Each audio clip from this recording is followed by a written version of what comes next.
बहुत बड़ा area testing, दूसरा एरिया जो हमारे ऊपर फाइनेंशियल इंपैक्ट आने वाला है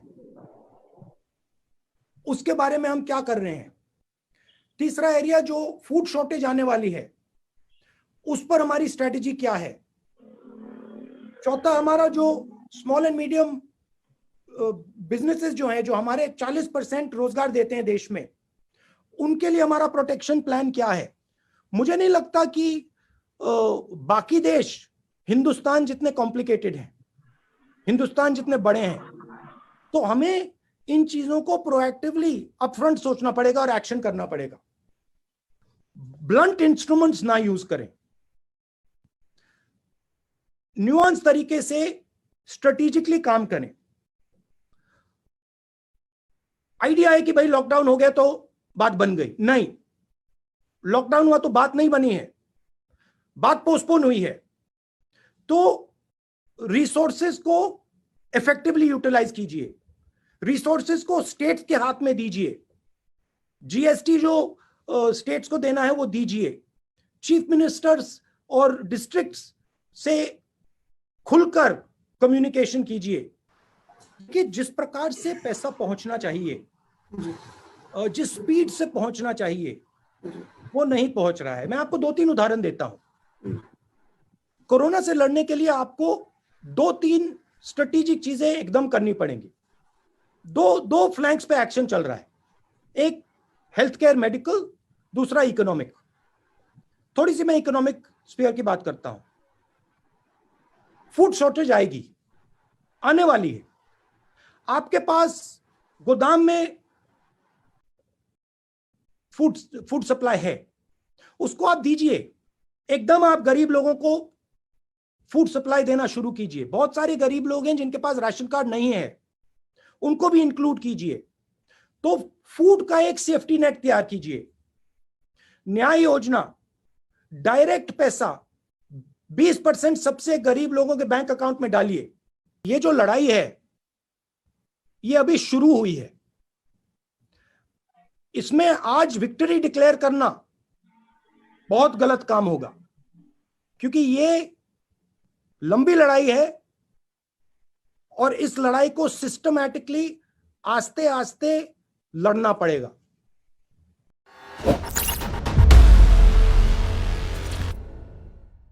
कोविड वायरस से लड़ने के लिए मेन जो हमारी फोर्स है वो स्टेट लेवल और डिस्ट्रिक्ट लेवल पे है। जो केरला में सक्सेस, वायनाड में जो सक्सेस हुई है, वो बेसिकली जो डिस्ट्रिक्ट लेवल की मशीनरी है वो इफेक्टिव काम कर रही है। तो मेरा एक सजेशन है कि कोविड के खिलाफ जो लड़ाई हो वो टॉप डाउन ना हो, वो बॉटम अप हो। और प्राइम मिनिस्टर, जो स्टेट्स के चीफ मिनिस्टर्स हैं, जो डिस्ट्रिक्ट्स हैं, उनको एम्पावर करें। प्राइम मिनिस्टर का रोल आर्मी को एम्पावर करने का है, फोर्सेस को एम्पावर करने का है, स्टेट्स को पैसा पहुंचाने का है। जहां तक एमपी लैट की बात है, ठीक है, वो मतलब मेजर बात नहीं है इस सिचुएशन में। इस सिचुएशन में मेजर बात यह है कि हम मिलकर एक साथ लड़ रहे हैं। हम जो हमारे जो एसेट्स हैं उनको यूटिलाइज कर रहे हैं। डिस्ट्रिक्ट, स्टेट्स, जो हमारे एडमिनिस्ट्रेशन है, उनको हम इफेक्टिवली यूटिलाइज कर रहे हैं। जो हमारी जनता है उसको हम एडिक्वेटली यूटिलाइज कर रहे हैं। तो उस पे हमारा फोकस होना चाहिए। टेस्टिंग पे मैंने कहा, देखिए अब जो हुआ हो गया उसको भूल जाइए, क्योंकि यहां पे अब हम ऐसे लेवल पे पहुंच गए कि ये अब इमरजेंसी सिचुएशन हो गई है। तो मुझे ये कहना कि भाई ये नहीं किया, वो नहीं किया, वो मैं नहीं करना चाहता हूं। जो किया किया, जो नहीं किया नहीं किया। अब आगे देखते हैं और मिलकर हिंदुस्तान यूनाइट होके इस चीज से लड़े, और इससे देश को भी फायदा होगा।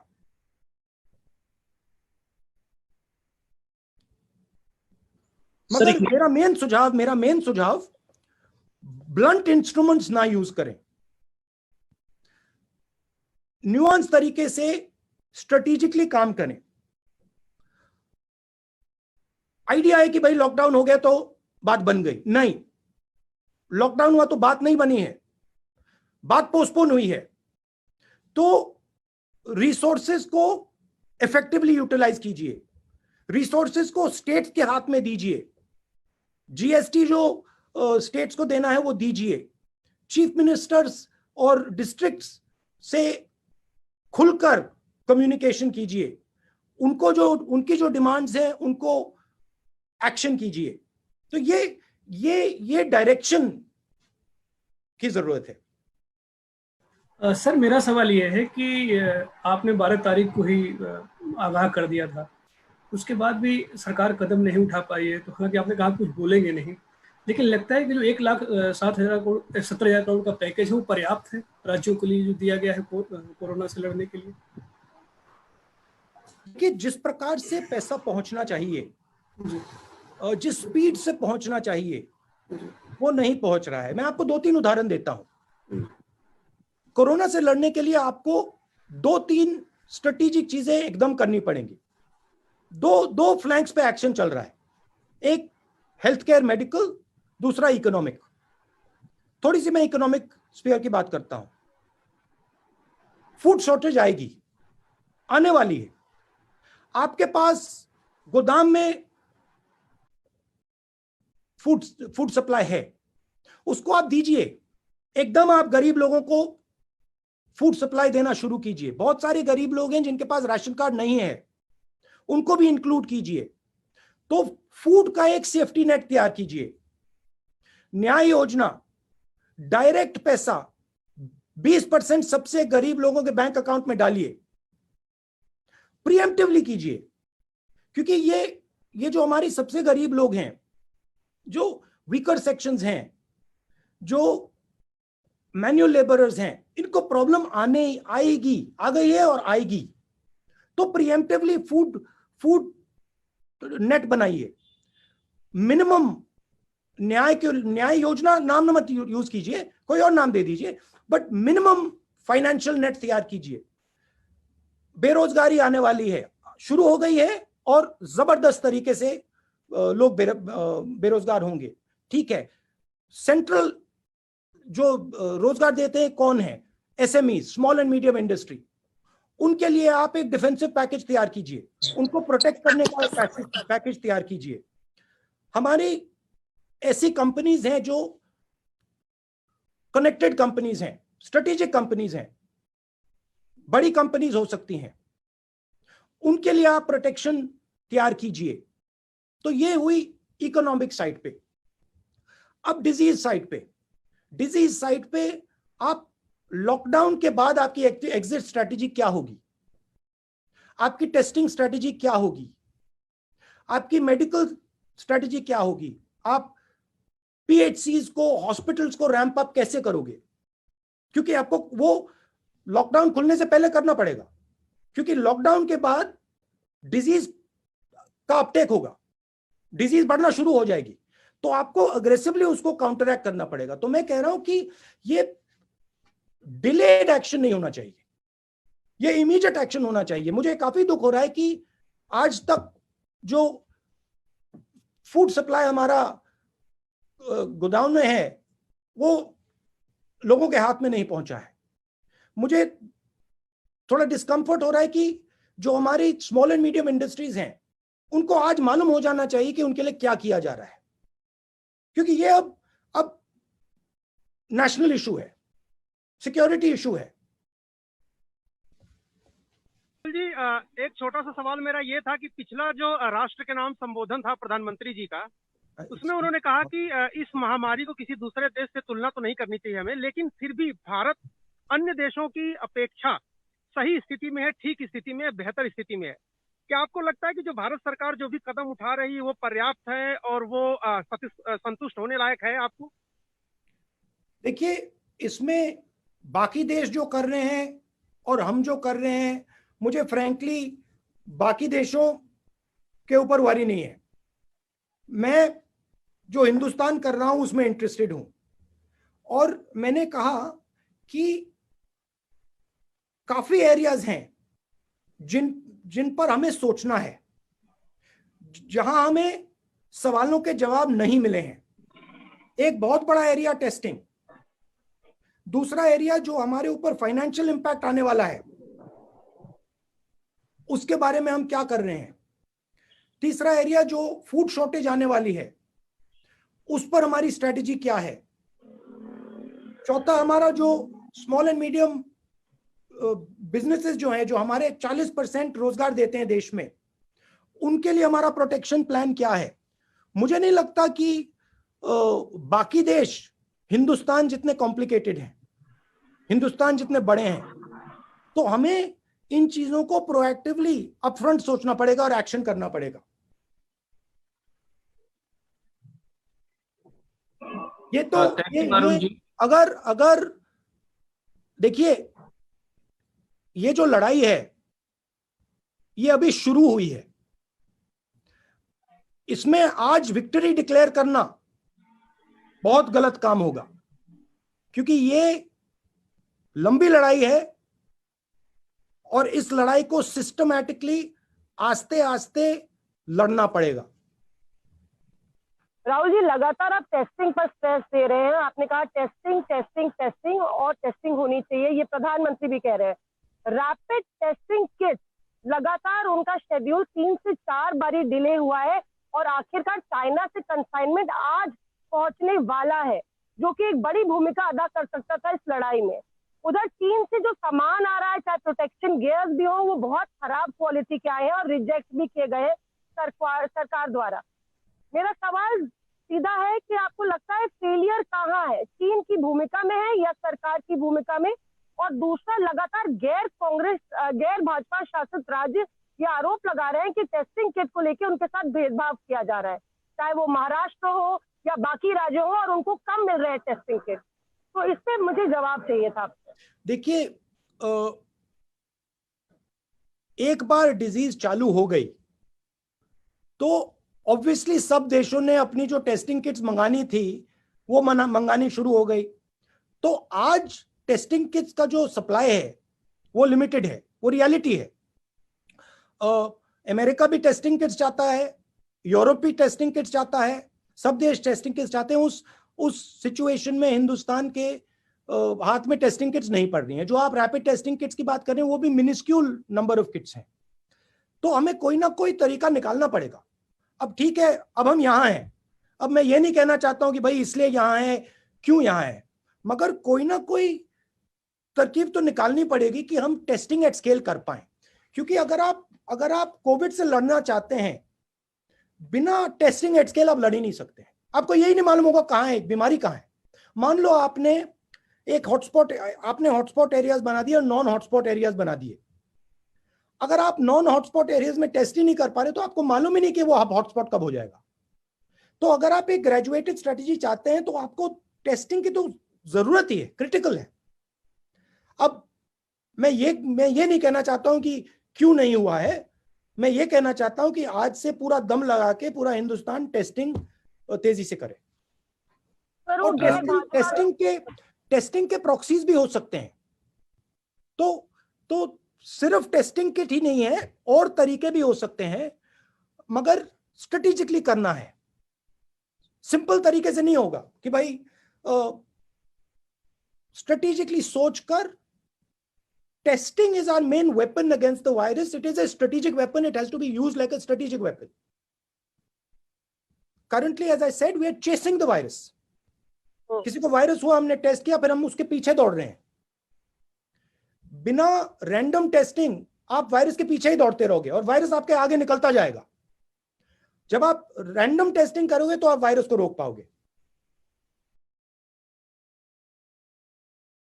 जी नमस्कार, मेरा सवाल आपसे है कि ये जो माइग्रेंट वर्कर्स हैं वो लोग काफी रो रहे हैं। जो उनकी समस्या मुख्य है वो यही है कि खाना नहीं मिल रहा है। आपने भी बार बार कहा कि ग्रेनरीज को ओपन किया जाए और कहीं ना कहीं जो ग्रेनरीज हैं उनको खोल के लोगों को खाना दिया जाए। तो एक बार क्या सरकार को आप फिर से कहेंगे इसी चीज के ऊपर कि लोगों को खाना जो है इमरजेंसी राशन कार्ड के जरिए दिया जाए? और आखिर कितना बड़ा इसका इम्पैक्ट हो सकता है जो माइग्रेंट जो पॉपुलेशन जो प्रॉब्लम फेस कर रही है उसको देखते हुए? फूड सप्लाई क्रिटिकल चीज है, और एकदम मतलब आज नहीं, ये तो 10 दिन पहले कर देना चाहिए था कि जो हमारे गोडाउन में खाना है वो एकदम, अनाज है एकदम डिस्ट्रीब्यूट कर देना चाहिए। बहुत सारे लोग हैं जिनके पास राशन कार्ड नहीं है, उनको भी मिलना चाहिए। कोई ना कोई तरीका निकाला जा सकता है असेस करने के लिए। बट मुझे लगता है कि 10 केजी व्हीट और राइस, 1 किलो पल्सेस, 1 किलो चीनी हर सप्ताह सरकार को देना चाहिए उन लोगों को जो भूखे हैं, मिनिमम, मतलब एकदम। क्योंकि हमारे गोदाम्स में ओवर सप्लाई है और वो फसल के बाद और ज्यादा हो जाएगा, तो उसको तो एकदम कर देना चाहिए। शुक्रिया Supriya ji. Ashish Singh ji from ABP. Ashish ji from ABP, will you unmute yourself and ask? Yes, sir. Here, Rahul ji. Good afternoon. Can you hear me, sir?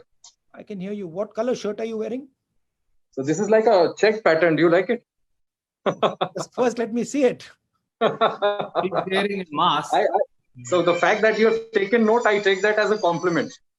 I can't find the check pattern shirt. Okay, I find. This side, yes, sir. This side. It is a very small checks in blues. Yes. And you're wearing a nice blue mask also.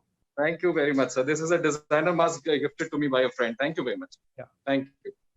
Sir, मेरा सवाल आपसे ये है कि आपने अभी tweet किया 2-1 दिन पहले और कहा कि वन साइज फिट ऑल जो लॉकडाउन का तरीका है वो ठीक नहीं रहा और उससे काफी लोगों को दिक्कतें हुई। मैं आपसे ये पूछना चाहता हूँ सर, आपकी नजर में प्रधानमंत्री मोदी से कमी कहाँ रह गई? कौन सी बड़ी गलती वो कर गए? इसलिए पूछ रहा हूँ क्योंकि आप ही के पार्टी के वरिष्ठ नेता और leader of opposition in Rajya Sabha Ghulam Nabi Azad साहब ने कहा था कि उनको नहीं लगता कि इसको किसी और तरीके से हैंडल किया जा सकता था, क्योंकि दूसरे देशों को देखें तो उसके लिहाज से हमने बड़े अच्छे प्रिएम्प्टिव कदम उठाए हैं। इस पर आपका क्या कहना है? आपको क्या लगता है कमी कहाँ रह गई सरकार से? देखिए, ये मैं आपको जिस दिन कोविड को हिंदुस्तान ने हरा दिया उस दिन मैं आपको बताऊंगा। मगर आज मैं कंस्ट्रक्टिव एडवाइस देना चाहता हूं। मैं तू मैं नहीं पढ़ना चाहता हूं। आपके मुताबिक सर कंस्ट्रक्टिव सजेशंस आप क्या देना चाहेंगे जो अब किया जाना? कंस्ट्रक्टिव सजेशन मैंने आज अभी बताया। सेफ्टी नेट जो कमजोर लोग हैं, न्याय योजना टाइप ऑफ योजना, डायरेक्ट मनी, सीधा पैसा सबसे गरीब लोगों के बैंक अकाउंट में, भोजन, स्मॉल एंड मीडियम इंडस्ट्रीज के लिए प्रोटेक्शन प्लान, जो हमारी स्ट्रेटेजिक कंपनीज हैं, बड़ी वाली जो बहुत कनेक्टेड कंपनीज हैं, उनके लिए प्रोटेक्शन, और जो वायरस है उसको रोकने के लिए स्ट्रेटेजी।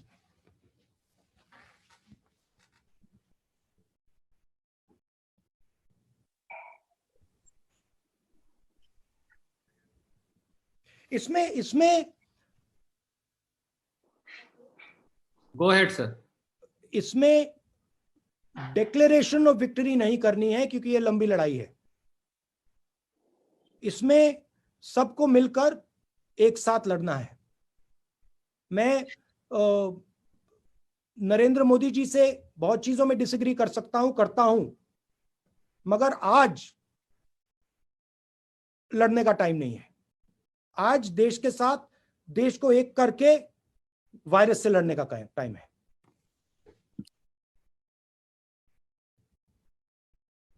और अगर हमने, देखिए ये सब नेगेटिव भी नहीं है, किसी को डरने की जरूरत नहीं है, क्योंकि अगर हमने एक साथ ये काम कर दिया तो हिंदुस्तान दूसरी जगह पहुंच जाएगा, बहुत पॉजिटिव रिजल्ट आएगा, बहुत फायदा मिलेगा। ये एक प्रकार से हमारे देश के लिए टेस्ट है और हमें इस टेस्ट को एम्ब्रेस करना चाहिए। डरने की कोई जरूरत नहीं है। ये इसको बहुत आसानी से हिंदुस्तान हरा देगा अगर हिंदुस्तान एक साथ खड़ा होगा। अगर हिंदुस्तान बढ़ जाएगा, अगर एक दूसरे से हम लड़ना शुरू कर देंगे, हार जाएंगे। आपने कहा कि एक स्ट्रैटेजी होनी चाहिए, तो आपके हिसाब से 3 सबसे अहम स्ट्रैटेजी क्या होनी चाहिए कोविड-19 से लड़ने के लिए? इसको आप दो पार्ट्स में डिवाइड कर दीजिए, इकोनॉमिक और हेल्थ। हेल्थ की साइड पे आपने पॉज बटन दबाया है। जब आप पॉज बटन को हटाएंगे, डिजीज तेजी से दौड़ेगी। तो उसके लिए आपको पूरा प्रिपरेशन पॉज बटन हटाने से पहले करना पड़ेगा। हॉस्पिटल्स, स्टेट्स को पैसा, हेल्थ केयर, टेस्टिंग, पूरा आपका सिस्टम 20 तारीख तक टिप टॉप शेप में रेडी टू गो होना चाहिए, पहली बात।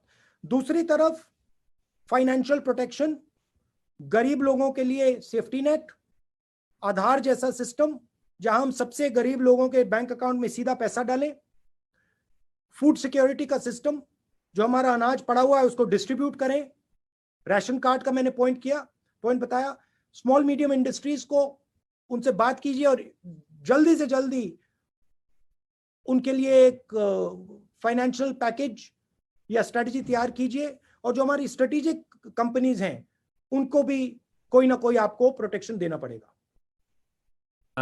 सर वेरी वेरी इसमें एक और बात है, माइंडसेट, सबसे जरूरी बात। डिक्लेयरिंग विक्ट्री की माइंडसेट में नहीं आना चाहिए। माइंडसेट ये होना चाहिए कि हम लास्ट मिनट तक कोविड से लड़ेंगे और इसको इरेडिकेट करेंगे। Premature declaration of victory is fatal. आपने कहा कि सिर्फ लॉकडाउन से समस्या का समाधान नहीं हो सकता, कोविड-19 से लड़ाई नहीं लड़ी जा सकती, तत्काल एक राहत की बात जरूर हो सकती है, लेकिन टेस्टिंग के बिना ये संभव नहीं है। हमने देखा कि भारत के कुछ हिस्सों में एक समुदाय विशेष के लोग काफी डरे हुए हैं, सहमे हुए हैं। उनके पास जब पुलिस जाती है, डॉक्टर्स की टीम जाती है, नर्सेस की टीम जाती है टेस्टिंग के लिए, वो उन पे पथराव करते हैं। कई देश के बड़े नामी गिरामी लोगों ने उनसे अपील की है कि टेस्टिंग के बिना आप इस लड़ाई को नहीं लड़ सकते हैं। सलमान खान का भी मैं सुन रहा था कि वो उन्होंने अपील किया। क्या कांग्रेस पार्टी के पूर्व अध्यक्ष लोगों से अपील करेंगे कि ऐसे लोग जब उनके पास आए टेस्टिंग के लिए, वो बिल्कुल डरे नहीं, उनको टेस्टिंग का मौका दें, उनको पूरी तरीके से सहयोग करें? टेस्टिंग से किसी का नुकसान नहीं होने वाला है। टेस्टिंग से बीमारी के बारे में इंफॉर्मेशन मिलती है और लार्ज स्केल पे टेस्टिंग किया जाना चाहिए। देखिए, सबसे जरूरी चीज, अगर बीमारी से लड़ना है तो हिंदुस्तान को एक होना पड़ेगा। जात को, धर्म को, एज को, सब चीज को भूलकर एक होना पड़ेगा। जहां भी हिंदुस्तान ने बीच में लड़ाई की, वहीं वीकनेस शुरू हो जाएगी। तो सबको एक एक करके आगे ले जाना पड़ेगा। आपने स्ट्रेटजी के क्वेश्चन का एक सवाल पूछा था, मैं उसमें एक और बात कहना चाहता हूं। देखिए, एक वनरेबल पॉपुलेशन है, जो बुजुर्ग लोग हैं वो वनरेबल हैं, और हिंदुस्तान में एक यूनिक चीज है जो वेस्टर्न कंट्रीज में, अमेरिका में, यूरोप में नहीं है। हिंदुस्तान में हमारी diabetes, heart disease, hypertension, pollution के कारण क्रॉनिक लंग इन्फेक्शन, ये बहुत है। और ये सिर्फ बुजुर्ग लोगों में नहीं है, ये मिडिल एज लोगों में और जवान लोगों में है, मिडिल क्लास में है। तो जिन लोगों को रिस्क है, जिन लोगों को ये बीमारियां हैं, जो लोग बुजुर्ग हैं, उनके लिए नॉन हॉट जोन में प्रोटेक्शन देना बहुत जरूरी है। उनको इन्फॉर्म करना, उनको बताना कि वो रिस्क में है, उनको ये बहुत जरूरी है, और स्ट्रेटेजिकली ये काम करना पड़ेगा।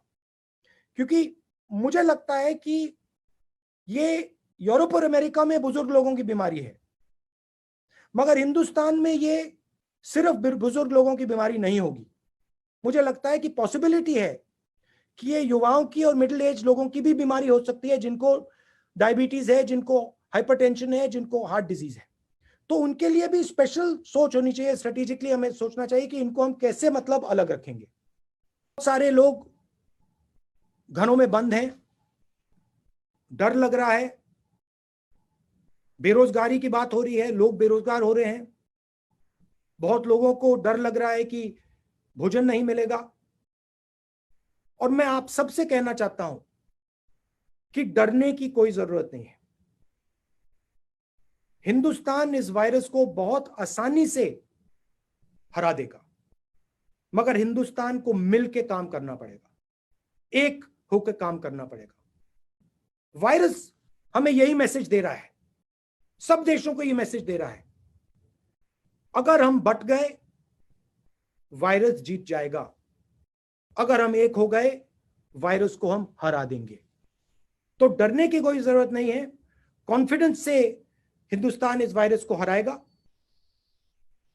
कांग्रेस पार्टी और मैं कंस्ट्रक्टिव सपोर्ट देना चाहते हैं, चाहे सरकार माने या ना माने, हम अपने सुझाव देना चाहते हैं। जो सुझाव हमारे सरकार लेना चाहे वो ले ले, जो ना लेना चाहे ना ले, मगर हमारा काम पॉजिटिव सजेशंस देने का है। और वायरस को हराने के बाद हिंदुस्तान एक नई जगह पे पहुंच सकता है, बहुत तेजी से हम आगे बढ़ सकते हैं, मगर हमें बिना डरे कॉन्फिडेंस से काम लेना पड़ेगा। आप सबका बहुत बहुत धन्यवाद। अगर आपको हमारे वीडियोस पसंद आए तो प्लीज लाइक करें, सब्सक्राइब करें और शेयर करें।